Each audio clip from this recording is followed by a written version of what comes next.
Over the next few weeks, I'm going to take you guys through the past 9 months in post-production that I spent with Gmonk on Tron Ares. I documented it vlog style, and I'm going to bring on a lot of our different team members who contributed to different parts of the work to share with you guys the making of, the behind the scenes, the fun stuff that we used to have in the mid-2000s on the DVDs. That's what I want this to be. I want to break it down by asset. So each week there's going to be a new asset that we did as a team. The HUD, the holograms, the screens, the opening explosion when it says Disney Presents, like all these things. And I want to share it with you guys. And I want to bring on the people responsible for creatively leading us there and making sure everybody kind of gets their chance in the spotlight. So the first episode is going to be the HUD, which was an incredible process. And I'm excited to kick everything off with that because that was probably the asset that I had the most amount of influence on. I'm going to bring on some special people that can help describe that process and hopefully give you insight into how wild and huge the show was for motion graphics. Yeah, we worked with Kaczynski on Tron Legacy in 2010 for a year at Digital Domain. Tron Legacy was kind of a rebirth of my career, and then to get that call again to do another Tron without Joe. At first I was like, I don't know if I should do this because I had done Top Gun, Oblivion, Legacy, and worked with him on so many things. But just the opportunity, the scope of work was so big and the opportunity was so fun creatively that we just had to take it. We just had to do it again. And I just really wanted to, honor what we did on Legacy, but really just push it into new tools. Tron Legacy was for me defined by the open frameworks applications we were writing with Joshua Nimoy, and how we were iterating and how we were making it. We weren't doing a lot of work in After Effects or Cinema 4D. We were using these custom programs, and I wanted to parlay that into Houdini. So I wanted to get a little bit more kind of generative and parametric, and build systems that would react, and also just the brief was take these plates and codify them so it felt like the right execution. Rather than making something that's kind of like stock art or something that could kind of fill any HUD situation, I'm always trying to find something unique about it. We were fortunate on this one to just be so welcomed by production and get storyboards, multiple scripts. So I always go to the script and just underline or highlight a bunch of stuff. I'm like, well, what's the personality of it? And what's the feeling and the emotion of it? I saw it as this inner turmoil that this guy he's like wanting to be more and more human, but he's just also stone cold AI. And I thought that's a cool dynamic to bring into the UI. It's a program played by Jared Leto who's coming out of the grid into the real world. And when you see his HUD, this is not a HUD designed to help him interact with the suit. This is just simply Ares and his thoughts and what he does. It needed to feel like there was all this processing going into it. And when you look at this, does it look like we're breaking down the image and all this code and scanning it and looking at the key things? And that's always it for me, is just how do things feel?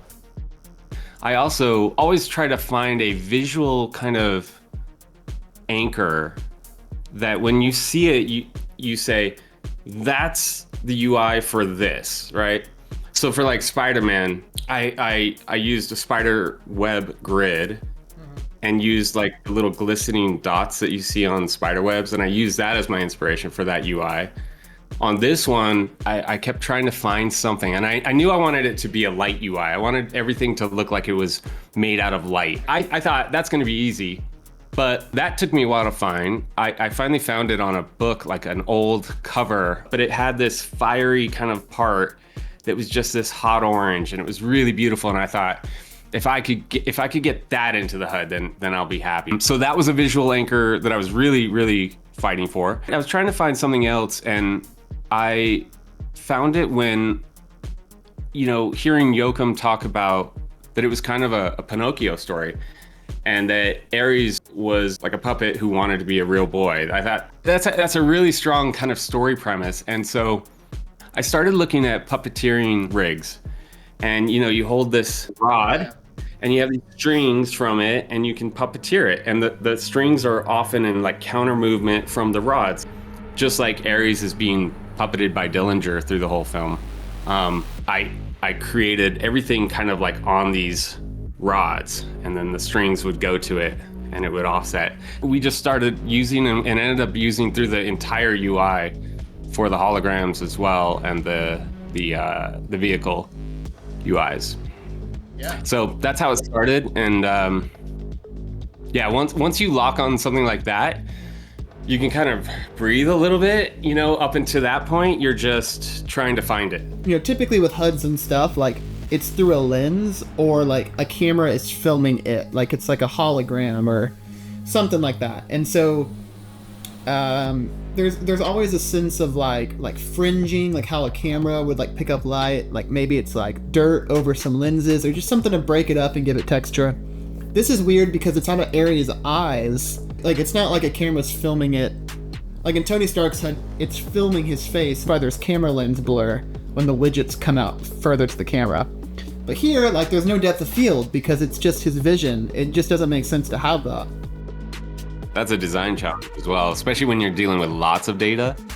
One of the solutions we came up with, which was animate it on and animate it right off, because he's an AI, and so the audience should feel like, wow, that was way too fast. It just goes back to computer vision. It kind of has this raw feeling. If an AI is thinking, it's optimizing every thought from point A to point B is the shortest distance possible, and I feel like the motion design had to be in that way, in that style. The audience should feel like, wow, that was way too fast, and it's slow to Ares, but to the audience, way too fast. And that allowed us to have massive amounts of dense data, but not be too much.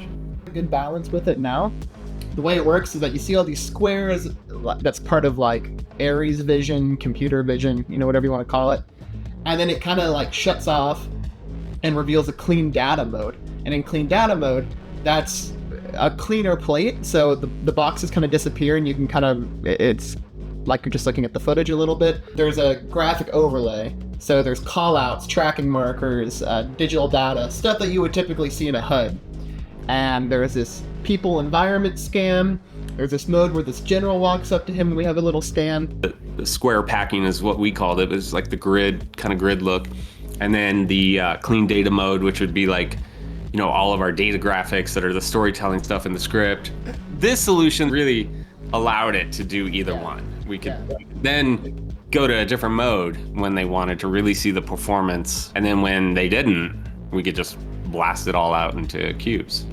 Once we came up with the language of the trackers, you know, that was where we were able to guide the eye to wherever, you know, when she's, you know, trying to fix something and you're looking at her fingers and it draws your eye to it. You know, there's so much detail in it. It took me 4 times seeing the movie to really take it all in. And I really love that we did the black and white for the clean data mode. Later in the process, a little bit down the road, we even got in with Justin Hemsley to a red grade for Athena. Both of those grades worked really well.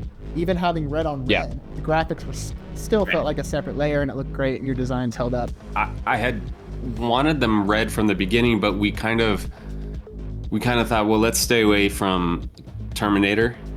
We were kind of like, let's do our own thing. So I did a bunch of grades, did greens, did blues, did purples, did just to see what everything looked like.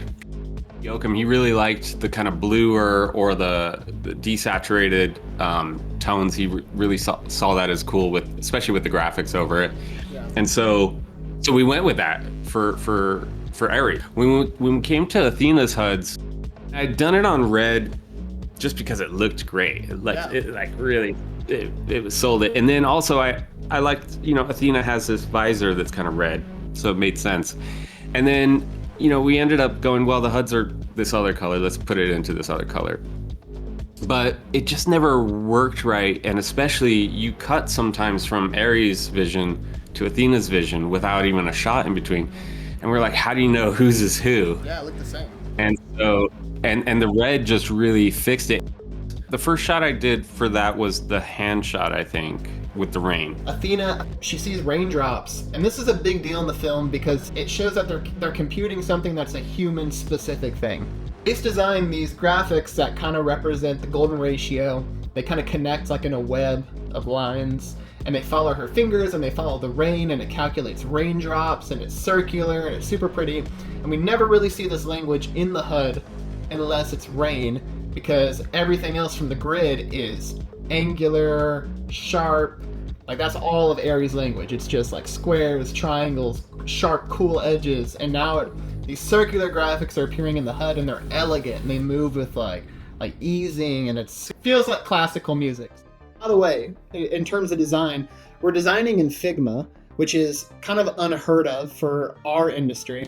Figma's great for interface design for real-world applications, but for what we're doing, there's not really been a pathway to bring this into After Effects and animate these layers. And I'm so happy we did Figma. I always wanted to try Figma on a film. It was risky. It was risky because everybody uses Illustrator in this industry, but for UI, nothing beats Figma. So we just decided, let's do it. So you and I, with Adam at Overlord, basically made the plugin to do it. Yeah. Just for this film, and then, he now sells that, so it's really cool.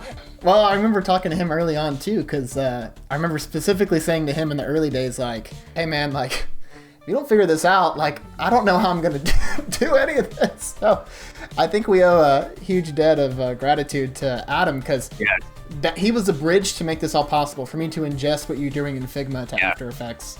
Kind of, it's not that I hate my own work, but I always feel like, wow, there's that was 60% of what it could have been, right? Like, I always that's just how it is with everything I've ever done. And that's fine.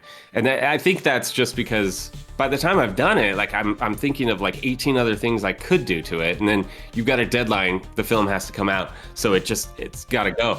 I am, like, when we watch the film, I'm like, yeah, this work is pretty cool. This work is pretty cool. It's a good feeling to know that, like, you do over 200 shots, and I watch the movie, and I'm kind of like, yeah, I'm down with it. It was we really locked in on a very, like, that. I don't think briefs like that exist for any film. No. Like the volume of work that we did, and for me, it's just my whole career. Like, the thing that motivates me the most is learning. And I think that I learned so much from this, and I'm just really excited for the next opportunity, because I think we'll just, we're going to start at 200%. We're going to start like so far ahead. So if anyone's listening from Star Wars or Blade Runner or Avengers or whatever, we're killers, and we're ready. So, and we've learned a lot. So, Darby, I was extremely happy when we delivered it. And I just kind of like went to my studio, and I was like, oh my God, I don't have to be on 2 to 3 hours of calls right now. I can just do something else. I can just go to my office at 9 a.m. and do something else. It's work you should be proud of, for sure. And I think the whole team's proud of it, and it was a once in a lifetime job, and I don't see anything on the horizon that will like touch this in terms of scope and in terms of like distinct and unique style and the way they let us push it. And so there's always those moments when you have 20 minutes in a room full of really, really, really important people, and it's and it's just like, this is what we want to do. We've spent literally 4 months. If you don't accept it, we're totally screwed. Yeah. They did have their concerns. Sure. It kind of was like, hey, let's go full on, and then like, let's bring it back. Thanks for doing this, by the way. This is cool. This is like the behind the scenes that I always wanted to see, for every film that I really loved. And so this is kind of cool to be a part of this. So thanks for bringing me in.